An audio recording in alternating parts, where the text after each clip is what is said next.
In today's tutorial, we're going to teach you how to make a floral corsage on a brass cuff. First, you want to run a line of glue on the top of the cuff. About 1 to 1.5 inches should work. Don't overflow the glue on the edges of the cuff just because it gets really messy. Next, you're going to want to place your greenery on the cuff. Here I've used a small piece of Salal and a small piece of leather leaf. Both of these items are really hardy greeneries and do well out of water, and they don't really wilt or wrinkle when they need water. So they're a good workhorse greenery, and I like to use them a lot. Next, I like to layer in some of the eucalyptus. I like to do my greenery first just so that it gives it a really good foundation for the floral and it creates areas for you to glue your floral onto the piece. It's a good practice to hold your pieces in place after you've glued them for just a few seconds to ensure that the glue sets up and it doesn't start sliding around on the corsage. Next, I start taking off some of the small eucalyptus leaves. These scaled leaves really help when creating your corsage because they don't take up a lot of surface area. When I'm creating corsages, I always keep in mind who's going to be wearing them, and you want to create a balance on either side of the wrist. You don't want to create too much reach going up into the arm or down into the hand. It just makes it more comfortable for the person who's going to wear it. So these little pieces of eucalyptus really help cover up that glue that we put on the top of the brass cuff. Next, we're going to move on to our spray roses.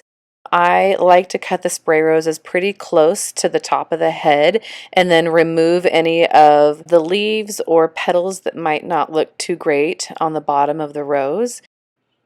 I then give the rose a snip at an angle right at the head of the rose. I snip it at an angle so that it gives a place for the rose to rest or sit on the cuff. I then put the glue directly on the rose head and let that set up for a few minutes before I go in and glue it to the actual cuff. Holding it in place, just making sure that the glue sets up and that the rose stays put in the place that you want it to stay in.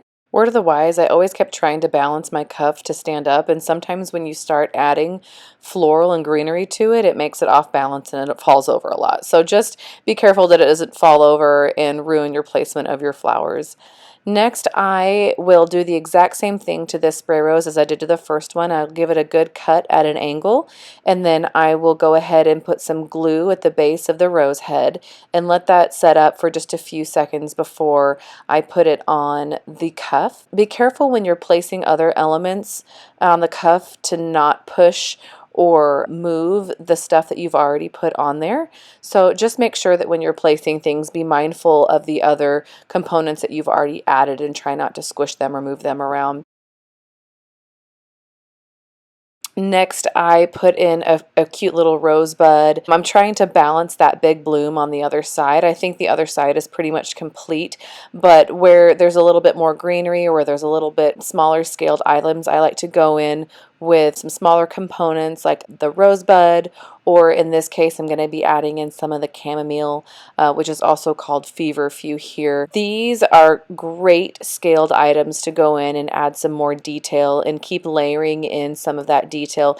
It just makes it look a little bit more put together. It's also a great way to incorporate different colors. So if you have a color palette with multiple colors in it, this is a great way to use different elements like this Hypericum Berry that has that burgundy tone in it to give some highlights and some lowlights, but it's also a great way to add in different colors from your color palettes. So just keep layering in these components, taking a minute to test them and see where they might fit, where they might look good. I do this before I put glue on them and actually place them. Sometimes you'll make a placement and not think that it's the best spot for it, so I like to do that before I add my glue and before I add it to the corsage.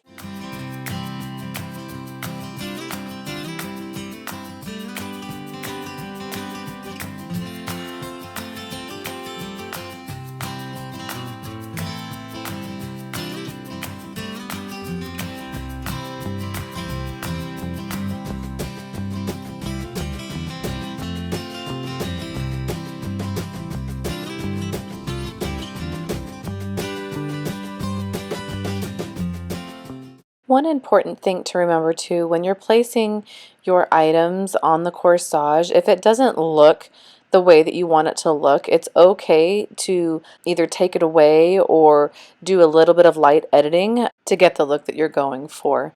Once you've reached a point where all of your holes are filled and all of your glue is covered up, just take another look at it from each angle and make sure that you like the way that everything is looking.